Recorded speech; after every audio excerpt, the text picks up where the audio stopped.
A fixed pulley carries a weightless thread with masses m1 and m2 at its ends. There is friction between the thread and the pulley. It is such that thread starts slipping when the ratio m2 by m1 is equals to eta naught. Find the coefficient of friction. The acceleration of the mass when m2 by m1 is equals to eta greater than eta naught. So question ये कह रहा है weightless thread है पुली पर और दो masses लटके हुए हैं m1 और m2 मान लीजिए ऐसे है. There is friction between the thread and the pulley. तो ये क्वेश्चन थोड़ा डिफरेंट हो जाता है कन्वेंशनल क्वेश्चन जो हम लोग नॉर्मली करते हैं उससे. अभी पुली और थ्रेड के बीच में फ्रिक्शन दे दिया है. तो उसको कैसे हम सॉल्व करते हैं देखिए. उसमें पर टेंशन बराबर नहीं हो सकती. क्यों नहीं हो सकती देखिए. मान लीजिए ये वायर हमने ले ली और फ्रिक्शन क्यों है बताता हूँ मैं आपको. सपोज यहाँ पे टेंशन T1 है, यहाँ टेंशन T2 है. मैं ले लेके चलता हूँ T1 is greater than T2. बहुत कम ग्रेटर मान लेते हैं कि T1 प्लस dt जो है इतने अमाउंट से ग्रेटर है T2 से. और I can write T1 minus T2 is dt by very small amount. So that means ये ज़्यादा है T1 T2 से, तो इधर की तरफ क्या लग जाएगा, छोटा सा फ्रिक्शन आ जाएगा. क्योंकि ज़्यादा फोर्स इधर है तो टेंडेंसी जो पुली की होगी, रस्सी की होगी, वो राइट साइड की तरफ होगी. तो फ्रिक्शन रस्सी पे लग जाएगा लेफ्ट साइड. एक बात तो ये है टेंडेंसी. और होगा क्या, एक पॉइंट ऐसा आएगा, मतलब टेंशन हो सकता है बढ़ती रहे और just when df crosses over the f max limit, then the thread begins to slip over the pulley. तो यही वजह होती है कि पुली स्लिप क्यों होती है. तो अब स्लिप होना शुरू हो जाएगी पुली. तो हमें यही चीज़ यहाँ पे सॉल्व करनी है पहले, तभी हम इस सवाल को सॉल्व कर पाएंगे. हमसे बोला गया है फ्रिक्शन कोएफिशिएंट निकाल दीजिए वो. तो ये डीएफ में ही सारा फंसा पड़ा है और रस्सी का जो भी छोटा सा मास होगा वो इधर फोर्स लगा रहा होगा और रस्सी पर ऊपर की तरफ फोर्स लग रहा होगा. We call it dn. ठीक है, छोटी सी मास dm मास लिया है, उसकी वजह से उस पर वो लगा रहा होगा पुली पर नीचे की तरफ फोर्स और पुली लगाएगी ऊपर dn. Now if I am taking a very small angle d theta, then this very small half angle becomes d theta by 2. तो अगर नोटिस करें यहाँ पे ऐसे, तो ये एंगल अगर d theta by 2 है, मैं रेड पेन से कर लेता हूँ, ये d, तो ये भी कितना होगा d theta by 2. तो अब हमारे पास ये टेंशन है. अगर हम नोटिस करें ऐसे मार्क करें, T1 लिया है हमने और T1 is very slightly above T2. ठीक है, सो मैं इसको ले लेता हूँ T1 डी थीटा बाई 2 है और ये भी डी थीटा बाई 2 हो जाएगा. T1 cos d theta by 2 and this vertical becomes, यहाँ पे लिखता हूँ T1 sine d theta by 2. Similarly यहाँ भी, क्योंकि T1 T2 में बहुत कम अंतर है, मैं अभी के लिए लिख देता हूँ कि this is also T1 T2 almost equal to T1 है cos डी थीटा बाई 2 और यहाँ पे भी आ जाएगा T1 sine d theta by 2. अब देखिए ये दोनों तो कैंसिल हो गए, इसीलिए मैंने इनको सेम रखा, नहीं तो कैंसिल नहीं होंगे.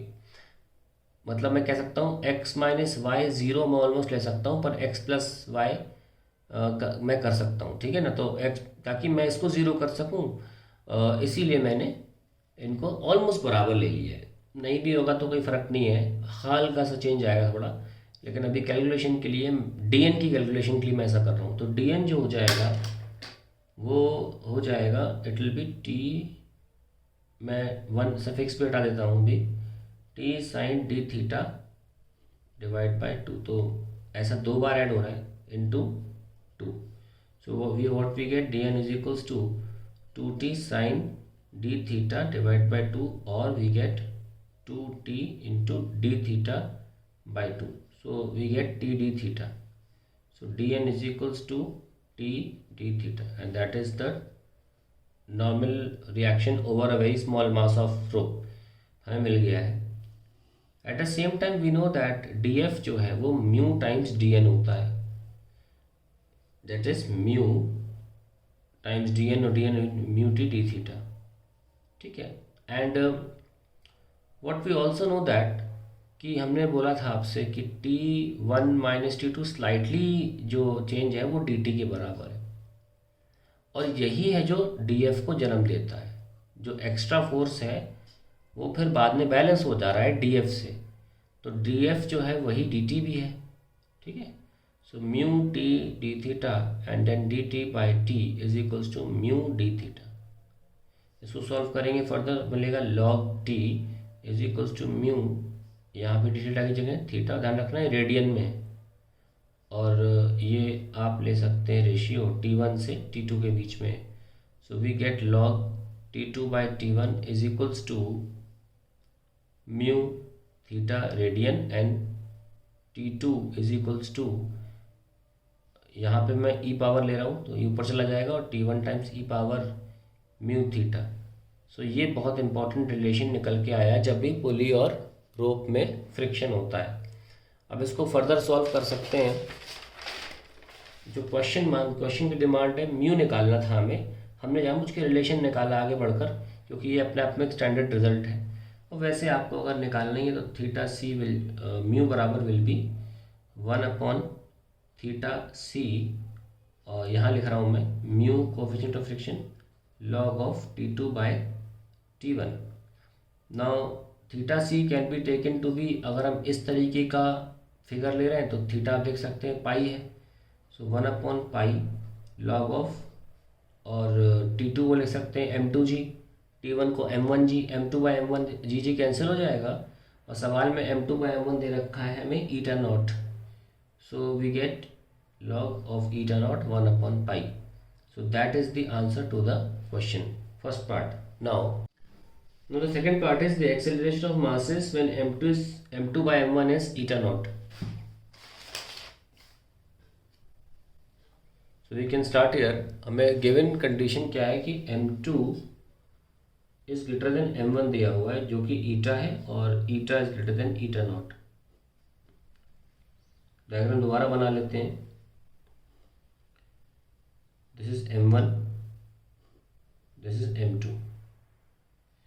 तो अगर हम m2 ब्लॉक की बात करें,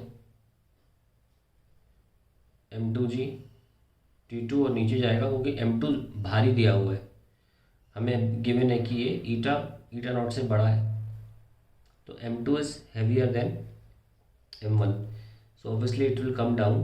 सो इक्वेशन बनेगी m2g minus T2 equals to m2a first, and similarly इसकी 1 की इक्वेशन बन जाएगी उल्टी, T1 minus m1g is equals to m1a, second equation. Now we have m2g minus a as T2 and m1g plus a as T1. तो अगर हम इनको divide कर दें थर्ड एंड फोर्थ को 3/4 करें तो क्या मिलेगा हमें, T2 by T1 is equals to m2 by m1 g minus A upon g plus A. अब ये तो ईटा नॉट है ना, और ये दे रखा है eta g minus A upon g plus A. So हम लिख सकते हैं इसको eta upon eta not is equals to g plus A upon g minus A, and further the answer is eta plus eta not upon eta minus eta not is equals to G upon A. ये component और dividend step होता है, आप इससे aware है, और नहीं है तो अवेयर हो जाइए, काफ़ी काम आता है. तो एक्सेलरेशन बिकम्स, डायरेक्ट लिख रहा हूँ G into eta minus eta not upon eta plus eta not. So that is the answer to the question.